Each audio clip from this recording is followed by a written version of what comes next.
बिस्मिल्लाहिर्रहमानिर्रहीम। अस्सलाम वालेकुम students, this is Mohammad Furqan and welcome back to the class of management accounting. Sir ratios का topic चल रहा था और आज का हमारा टॉपिक है वो है गियरिंग रेशियोज़। लास्ट क्लास में हमने वर्किंग कैपिटल रेशियोज़ कवर किए थे हमारे। तो गियरिंग रेशियोज़ क्या है, इसमें बेसिकली इसको डिस्कस करने से पहले थोड़ा सा इसको बैकग्राउंड देख लेते हैं कि यूजुअली कंपनी होती है तो कंपनी यूजुअली क्या रिस्क फेस करती है। एक तो बिजनेस रिस्क फेस करती है, जो उसका बिजनेस प्योर चल रहा होता है उसमें क्या क्या इसको risk up and down face हो रहे होते हैं। और प्लस कंपनी जो चल रही होती है, जो उसने लोन्स वगैरह लिए होते हैं तो उस पर फाइनेंस कॉस्ट वगैरह इनकर हो रही होती है, तो उसमें फाइनेंशियल रिस्क क्या होता है कंपनी का। तो कंपनी का एक तो बिजनेस रिस्क हो गया, जो बिजनेस ऑपरेट कर रही है, जिस इंडस्ट्री के अंदर ऑपरेट कर रही है, उसका बिजनेस रिस्क एक्चुअल कि उसके बिजनेस की डायनामिक्स किस तरह चल रहे हैं। और प्लस जो फाइनेंस उसने लिया हुआ है तो उस पर फाइनेंशियल रिस्क अलग हो जाता है। तो सर इन दोनों रिस्क की इंप्लीकेशन कंपनी में क्या होती है, इसको देख लेते हैं। एक होता है बिजनेस रिस्क, ठीक है ना, कंपनी का अपना जो प्योर बिजनेस है उसके डायनामिक्स किस तरह चल रहे हैं, ठीक है। और एक होता है फाइनेंशियल रिस्क। फाइनेंशियल रिस्क क्या है कि company would not survive. Definitely अगर आपके पास फाइनेंस ही नहीं होगा, आपके पास फंड्स ही नहीं होंगे, आपके पास बिजनेस करने के लिए पैसा ही नहीं होगा, तो आप तो कंपनी सर्वाइव ही नहीं कर सकेगी ना, कंपनी के पास जब कैश ही नहीं होगा तो ये तो सबसे बड़ा रिस्क हो गया ना, कंपनी अल्टीमेटली चल ही नहीं सकती। बिजनेस के डायनामिक्स अच्छे हैं, बिजनेस के प्रॉस्पेक्ट अच्छे हैं, कस्टमर भी है, इन्वेंट्री भी है, प्रोडक्शन डिपार्टमेंट भी है, लेकिन ultimately if you don't have the finance to fuel all these things तो आप क्या करेंगे, आप कंपनी बंद कर देंगे जब फाइनेंस ही नहीं होगा। तो इसका मतलब सर ये सबसे बड़ा रिस्क है कंपनी के लिए, ठीक है। बिजनेसेस छोटा रिस्क हो गया। बिजनेसेस क्या है, आपके पास फाइनेंस है, सब कुछ है, लोग हैं, टीम है, सब सारी प्रोडक्शन चल रही है, फैक्ट्री भी है, सब कुछ है, हर चीज़ है, बट आपका business dynamics up and down हो रहा है, ठीक है ना। मार्केट थोड़ी डाउन है, कस्टमर नहीं आ रहा, प्रोडक्शन कॉस्ट बढ़ गई है, तो ओवरऑल ये चीज़ें कंपनी को बंद नहीं करेंगी, कंपनी को थोड़े टाइम के लिए मुश्किलात जरूर देंगी, लेकिन कंपनी बंद नहीं होगी, क्योंकि कंपनी को फाइनेंस है, कंपनी कैन स्टिल सस्टेन। वो थोड़ा अनसर्टेनिटी का टाइम आएगा तो कंपनी सस्टेन कर जाएगी, कंपनी बंद नहीं होगी। कंपनी बंद किस पे हो जाएगी, कंपनी को फाइनेंस नहीं होगा। तो financial risk is far greater than business risk, ठीक है। रिस्क ऑफ लो प्रॉफिट्स, इसमें क्या होगा, प्रॉफिट्स कम हो जाएंगे थोड़े टाइम के लिए, आपकी कंपनी चलती रहेगी ना, ठीक है। अब सर इस रिस्क को, इन चीज़ों को कैसे मेजर किया जाए। परफॉर्मेंस तो मेजर कर ली हमने, सर हमने साथ साथ रिस्क भी मेजर करना होता है कंपनी के लिए। परफॉर्मेंस तो हमने मेजर कर ली, हमने साथ साथ क्या होता है तो कंपनी को जो रिस्क फेस हो रहे थे उनको भी मेजर करना होता है, उसको भी ट्रैक करना होता है, उसको भी देखना होता है कि रिस्क बढ़ नहीं जाओ, रिस्क आगे जाके बहुत ज़्यादा ना हो जाए कंपनी के लिए। तो सर इसकी इसकी मेजरमेंट कैसे होगी, इसके इंडिकेटर्स कैसे होंगे। बिजनेस रिस्क के लिए क्या होगा, मेजर्ड थ्रू ऑपरेशनल गियरिंग, ठीक है ना। ऑपरेशनल गियरिंग क्या चीज़ होती है इसको देख लेते हैं। और जो फाइनेंशियल रिस्क होता है वो क्या होता है, measured through financial gearing. Financial gearing का मतलब आसान अल्फाज के अंदर ही कंपनी कितने लोन पे डिपेंडेंट है अपने बिजनेस को चलाने के लिए। कंपनी का जो टोटल कैपिटल एम्प्लॉयड है उसके अंदर लोन का परसेंटेज अगर बहुत ज़्यादा होगा तो हम कहेंगे कंपनी फाइनेंशियली बहुत ज़्यादा गियर्ड है। अगर लोन का पोर्शन कम होगा और इक्विटी का पोर्शन ज़्यादा होगा तो हम कहेंगे कंपनी फाइनेंशियली कम गियर्ड है। तो जितनी कंपनी फाइनेंशियली ज़्यादा गियर्ड होगी तो डेफिनेटली उसके ऊपर इंटरेस्ट की cost, timely payment of loans, ये सब चीज़ें भी कंपनी के ऊपर ऑब्लिगेशंस होंगी, ठीक है। तो सर इसका फॉर्मूला क्या होता है, हमें सिर्फ मेजर करना है। फाइनेंशियल गियरिंग क्या होती है, debt divide by equity into 100, ठीक है ना। जो इक्विटी का 100 रुपये की है मेरे पास टोटल, ठीक है ना, इक्विटी 100 रुपये की है और मेरे पास डेट जो है वो 50 रुपये का, तो इसका मतलब सर 50% इक्विटी का 50% मेरे पास सिर्फ डेट है, इक्विटी के 50% में सिर्फ लोन पर डिपेंडेंट हूँ। अगर आज वो लोन डिस्कनेक्ट हो जाए, आज वो लोन लाइन ऑफ क्रेडिट पर बंद हो जाए, तो इसका मतलब सर मैं 50% अपने कैपिटल एम्प्लॉयड से वाइप आउट बनाऊंगा, मेरी कंपनी बंद होने का टाइम आ जाएगा। तो डेट क्या होता है, लॉन्ग टर्म लाइबिलिटीज होती है, लॉन्ग टर्म लोन्स ये होता है आपके। तो ये आपको ये मेजर करना पड़ता है, इसको मॉनिटर करना पड़ता है, इसको देखना पड़ता है कि आपका कैपिटल स्ट्रक्चर किस तरफ अलाइन हो रहा है, किस तरफ इंक्लाइंड होता जा रहा है। ज़्यादा इस तरफ इंक्लाइंड नहीं होना चाहिए फाइनेंशियल गियरिंग, क्योंकि आप डिपेंडेंट हो जाते हो दूसरे बंदे पे, आप बैंक पे डिपेंडेंट हो जाते हो। तो इसको हमेशा मेंटेन करना चाहिए, इसको हमेशा मॉनिटर करना चाहिए। This is not a performance measure, लेकिन इसको आप इस तरह कह सकते हो कि हमारी परफॉर्मेंस मेजर का पार्ट है कि हम इस पर कम से कम रिलाई करें। तो इसके नंबर्स को आपको देखना पड़ेगा टाइम टू टाइम। इसका फॉर्मूला क्या है, डेट डिवाइड बाय इक्विटी 100, ठीक है। परसेंटेज में नंबर आ जाएगा, आपको परसेंटेज पता चलेगी आपके कैपिटल स्ट्रक्चर के अंदर कितना आप फाइनेंशियली गियर्ड हो। I hope this is clear. So what about operational gearing, ठीक है ना। एक तो फाइनेंशियल गियरिंग थी कि आप फाइनेंशियली इतना गियर्ड हो, डिपेंडेंट हो बैंक पे। ऑपरेशनल गियरिंग क्या होती है, सर आपकी अपने ऑपरेशंस के अंदर फिक्स्ड कॉस्ट का एलिमेंट कितना है, ठीक है ना। तो इसका फॉर्मूला होता है operation gearing is equal to contribution divide by PBIT. Operation is equal to contribution divide by PBIT. Contribution क्या होता है और पीबीआईटी क्या होता है, पीबीआईटी आपको पता है, ठीक है ना। तो what is PBIT, profit before interest and tax. और कंट्रीब्यूशन क्या होता है कि जब आप सेल्स में से अपनी सारी वेरिएबल कॉस्ट को माइनस कर देते हो तो यू गेट द कंट्रीब्यूशन, ठीक है। और उस कंट्रीब्यूशन में से आप सारी फिक्स कॉस्ट जब माइनस करते हो तो आपको मिलता है profit before interest and tax.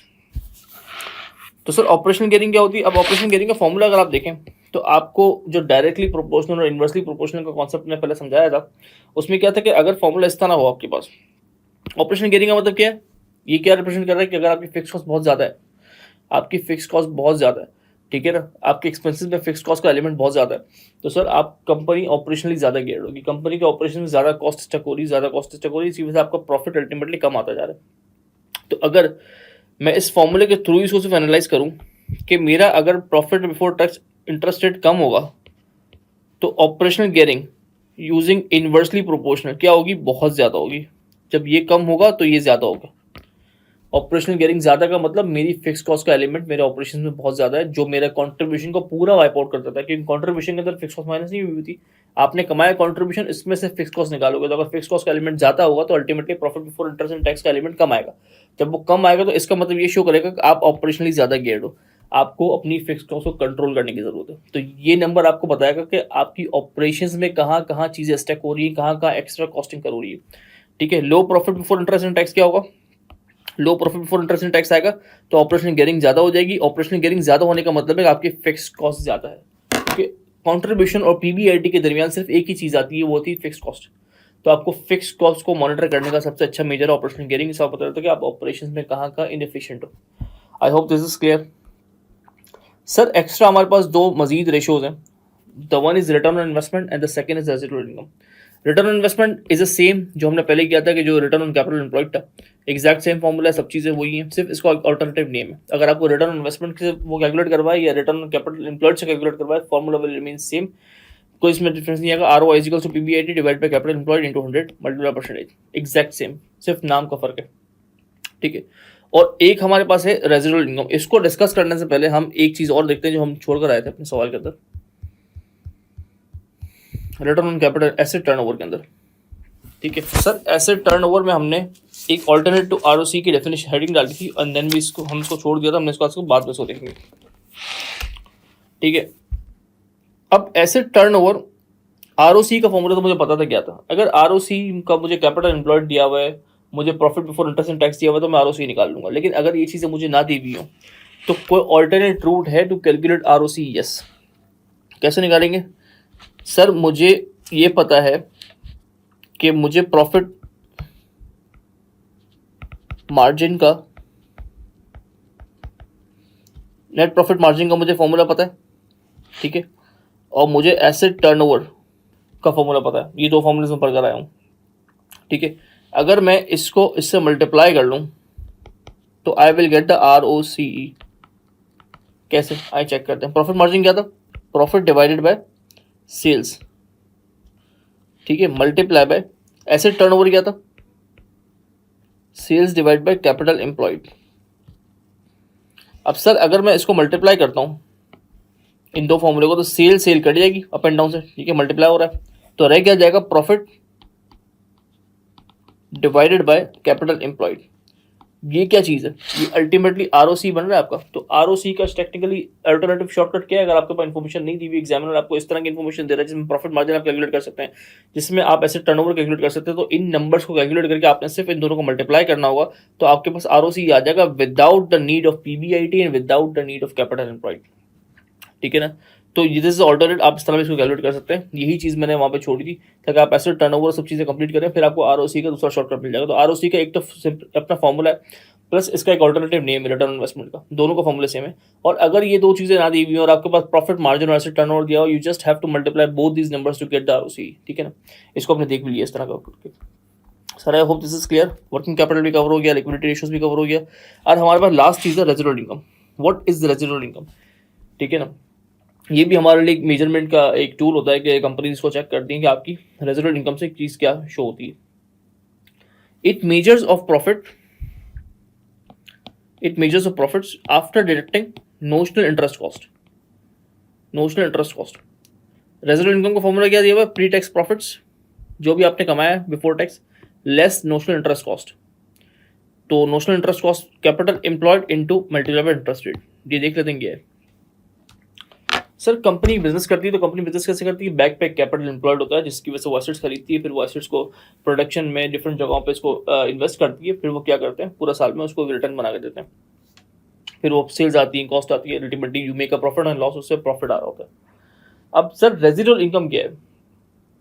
Residual income, अब जब कंपनी एक बिजनेस कर रही है तो डेफिनेटली उस बिजनेस एनवायरनमेंट के अंदर कंपनी के पास उस बिजनेस को जो कर रही है उसके अलावा भी बहुत सारे ऑप्शन है, कैपिटल एम्प्लॉयड जहां आपने इन्वेस्ट किया एक बिजनेस के अंदर, तो वो कैपिटल एम्प्लॉयड उस बिजनेस के अलावा कहीं और भी लग सकता था, वो कैपिटल कहीं और भी आपको पैसा जनरेट करके दे सकता था।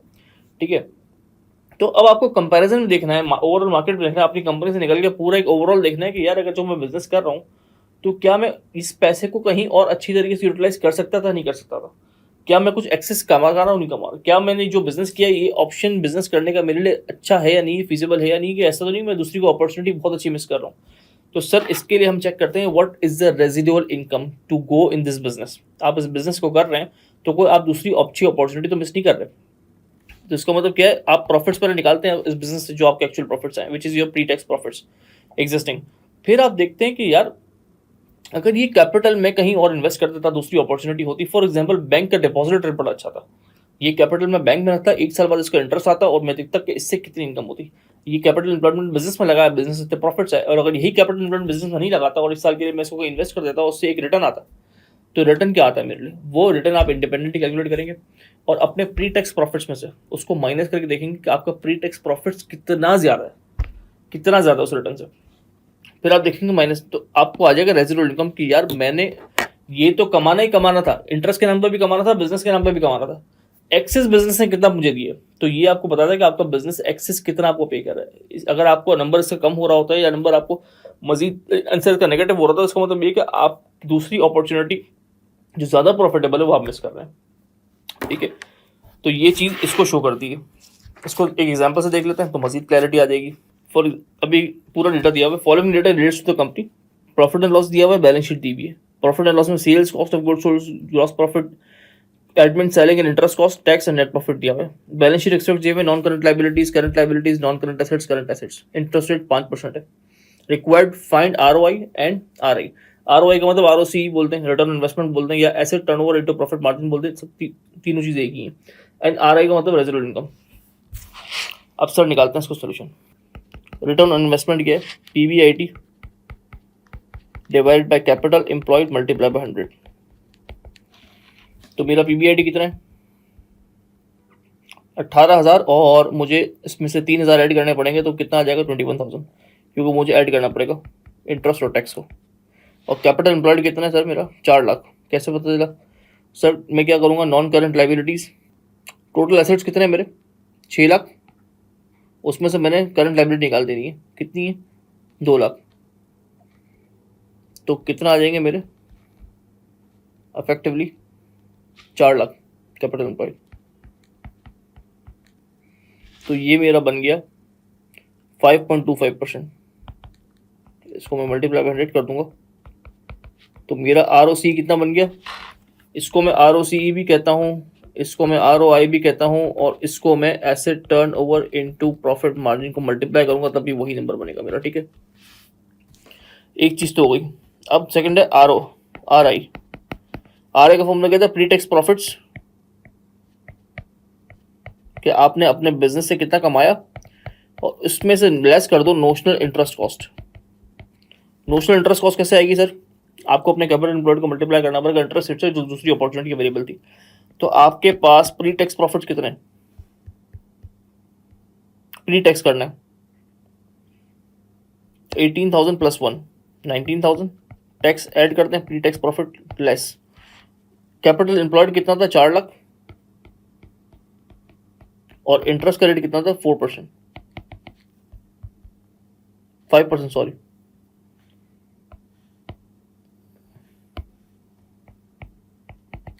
तो ये कितना हो गया, 20,000। अगर मैं इसको थोड़ा सा ट्विस्ट करूँ यहाँ पे, इसको कर देते हैं 4%। ठीक है, तो इसको भी हम 4% पे यूज करते हैं ताकि हमारे पास इनकम रिफ्लेक्ट हो उसके अंदर।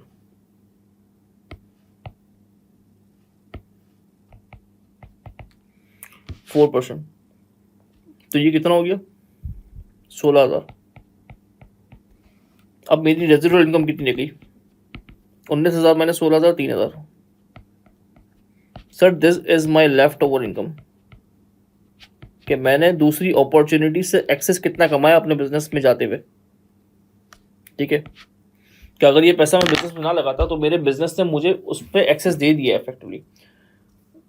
16,000 तो मैं दोनों साइड पे कमा लेता। अगर मैं यहाँ लगाता 19,000 मैंने कमाए तो 16,000 तो मैं वहाँ भी कमाता, 16,000 मैं यहाँ भी कमाता, लेकिन बिजनेस ने मुझे 3,000 एक्स्ट्रा कमा के दिए, तो इसका मतलब मुझे पता चलता है कि यार मेरा बिजनेस दूसरी अपॉर्चुनिटी से बहुत ज़्यादा ऑफ नहीं है, बहुत ज़्यादा डिफरेंस नहीं है इसके अंदर। तो ये एक रेशो होता है जो हमें बताता है कि आपका बिजनेस दूसरी अपॉर्चुनिटी से किस तरह कितना डिफरेंस है, कितना वो ज़्यादा पे आउट कर रहा है, कितना ज़्यादा पे आउट नहीं कर रहा। I hope that this is clear. अब इस पर डेफिनेटली एक सवाल मैं आपसे शेयर करूंगा, उसका सोल्यूशन भी शेयर करूंगा। सारे रेशियोज आपके, सारी प्रैक्टिस भी हो रही होगी, सब रेशियोज का आपको पता भी लग रहा होगा from end to end. And इस पर अगर आपको कोई भी सोल्यूशन की नीड हो या किसी भी चीज़ की फर्दर क्लैरिफिकेशन की नीड हो तो डेफिनेटली आप मुझे मैसेज ड्रॉप करें, मैं उसको as soon as possible respond करूंगा। थैंक यू सो मच, अल्लाह हाफिज़।